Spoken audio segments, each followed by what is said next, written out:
Welcome to the beast, I unleash, I'm a motherfucking beast.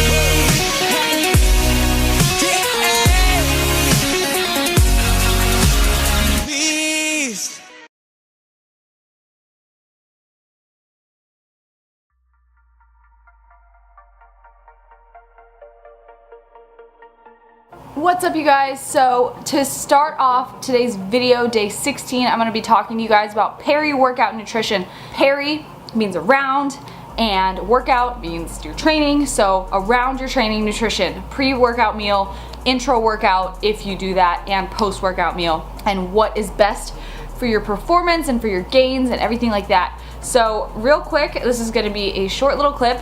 Let's talk pre-workout meal first. Ideally, pre-workout, you want to have this anywhere from 1 to 3 hours before your training session, and this can either be a very large meal or a smaller meal depending on if it's farther or closer to that session. So for me, I like to do something like an hour 30 to 2 hours before my workout session. Have a big meal that's very dense in carbs, has moderate protein, has moderate to low fat. Then when I'm on the way to the gym, about 15 to 30 minutes before I train, I have rice cakes, so a fast digesting carb that will convert right to energy right when I get to the gym. I like to break it up like that. I like to actually have 2 pre-workout meals, spread out my carbs that way, because then I can have some complex carbs a while before so they digest slowly and then they're ready to go by the time I'm in the gym. And then I'm having those rice cakes that break down into energy right away and help me with my training session then. Now, another thing you could do is you could have intra-workout carbs. So instead of maybe having rice cakes as you're driving to the gym, you could drink liquid carbs like a carbolin powder when you're training in your session, maybe halfway through or a third of the way through when you start to feel fatigued. Then you start sipping on those carbs and it gives you the energy and endurance to go through your entire workout at full intensity. So that's another option. Intra-workout carbs are a great supplement to add, but you need to make sure obviously you're including those in your total daily macronutrients. Definitely highly recommend that if you are serious about your training and you want to go as hard as possible in the gym. You can also sip on BCAAs or protein during your workout as well. So some people will actually sip on like a carb and protein shake during their workout, or a carb and BCAA shake during their workout, because protein or BCAAs, either or, they help prevent muscle breakdown when you're training, so they're going to help you with your endurance and your strength in the gym. And lastly, post-workout nutrition, you want to have low fat, high carb, high protein for that meal. So what I just had, because as you can tell I just trained, I just had about a cup of white rice and some chicken and Brussels sprouts. So barely any fat, high carb, high protein. The reason why you're doing this is because you want your insulin to spike right after your workout. That's the best time to have an insulin spike. It'll help optimize your muscle protein synthesis that you're getting going from having a protein dose as well. So carbs plus protein together make the best post-workout combo. Now, if you're in a rush and you can only have like a scoop of protein and you throw it back post-workout, that's okay. You're still gonna get that muscle protein synthesis spike, but it's not going to be as strong as if you paired it with a high insulin spike. So your fast digesting carbs are actually going to be your friend during your post-workout window, that anabolic window. Whether that be Sour Patch Kids or rice cakes or cereal or white rice or white potatoes instead of like sweet or brown rice or something like that. Pick your fast digesting carb, pair that with protein post-workout. Ideally, you want to have a fast digesting protein as well, so like a protein isolate powder versus something like a meat, but obviously that's what's optimal, but it's still great to have any source of protein and any source of carb together post-workout. And then if you really want to get into the details, the fast digesting carb and fast digesting protein will help optimize that response that your body has post-workout. Hopefully that helps. Really brief rundown on peri-workout nutrition. I hope it was helpful. Comment below if you have any questions, or you can email me. And again, this is in the context of the fact that you are hitting your macros every single day. You are consistent with that already, and then you want to take your nutrition to the next level after you've nailed hitting macros every day. Then focus on that meal timing. So keep your priorities straight. That's all. Let's get right to push day. Alright peeps, what is up? Today is week 3, day 16 push day. So I'm gonna be walking you through this shoulder, tricep, and chest workout. So we started off the workout with a seated barbell overhead press, superset with a standing dumbbell shoulder press, and this was awful in like the best way possible.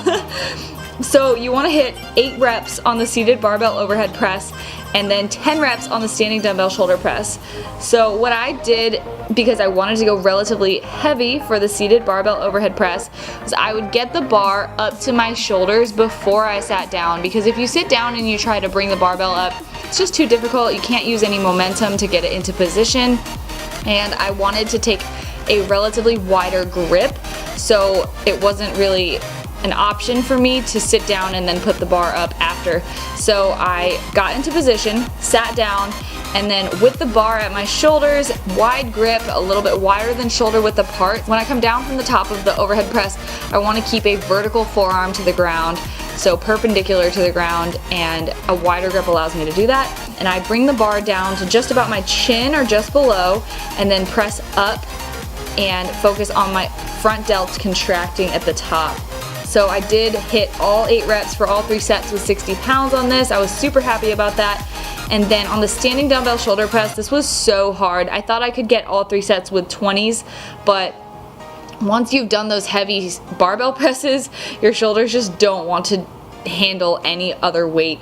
So I did 20s for the first set, and then for the second and third sets, I used 20s for as many as I could out of the 10, and then finished off the set with 15s. 17.5s would have been absolutely perfect for this, but this gym does not have in-between weights like that, so I just made do with what I could. So I ended up getting like 7 and then 3 with the 20s, and then finished off with the 15s. And so that was basically my drop set on the final set, but I did it for both the second and third sets because the weight was a little too heavy.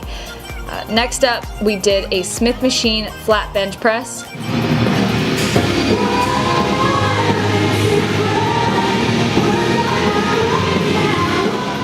So we brought a bench into the Smith machine, set up the guards so that they were right below where the bench was to keep us safe in case we couldn't handle the bar's weight. And we are going for sets of 10 on the flat bench press. So again, I want to take a wide grip so that I have forearms that are perpendicular to the ground, just like in a shoulder press. Basically any press, when you come down, you want your forearm to be perpendicular to the ground. This is what's going to be healthiest for your wrist and is going to help you prevent injury and keep your longevity in your lifts for a long period of time. And with this, just make sure to touch your chest with every single rep. Push up, think about bending the bar as you come down and pointing your knuckles toward the ceiling, so not letting your wrists flop back. Really pointing your knuckles towards the ceiling and keeping your wrists tight and straight is going to give you the most power. The bar should be sitting in the heel of your hand. If you're doing this right, that's how it should feel. Then I had Paul help me with some forced reps on this flat bench press, and I went pretty heavy for these sets of 10, so this was absolutely killer. Then we stuck with the Smith machine. We're staying on the Smith machine for 3 exercises in a row for this push day, guys. So once you get that Smith machine, stay on it. Don't let anyone else take it.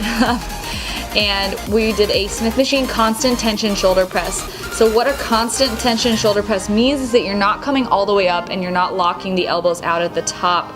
I'm coming basically just above my head at the top and then coming all the way back down. And you also don't want to relax your shoulders at the bottom either, so that's what provides the constant tension.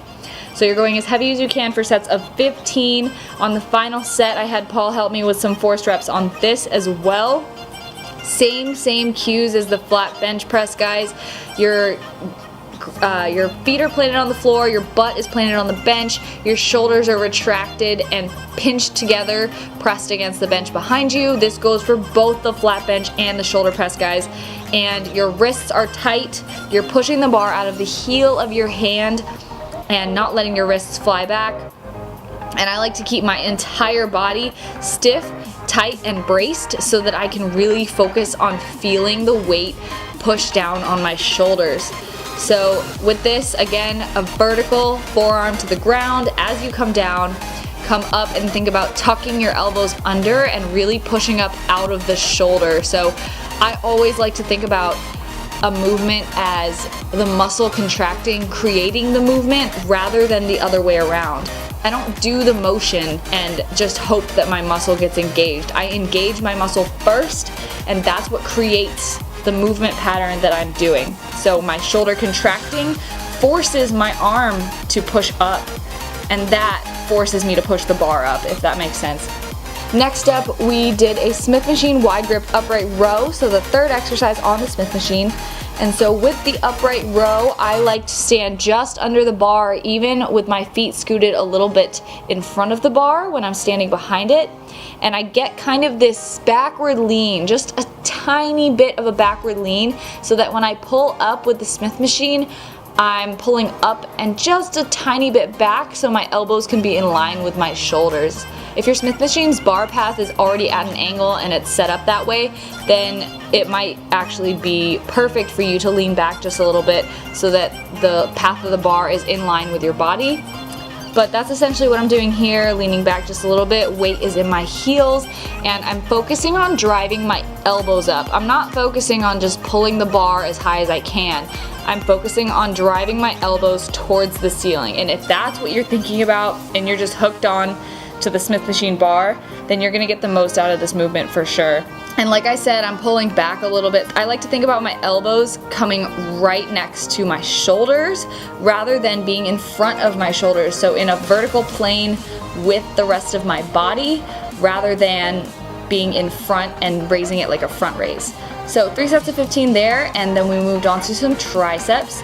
So we did assisted tricep dips with an AMRAP on the last set. So what an AMRAP on the last set means is that you're going until failure past the reps provided on the final set.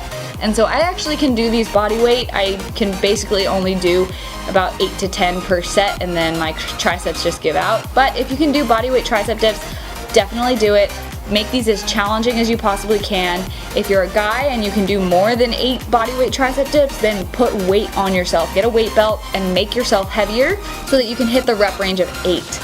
Now on the AMRAP on the final set, I actually only got about 8, so I had Paul force me to get another rep in by pushing my feet up. So I just kick my feet up behind me, cross them over, and then you can have a partner pull you up that way.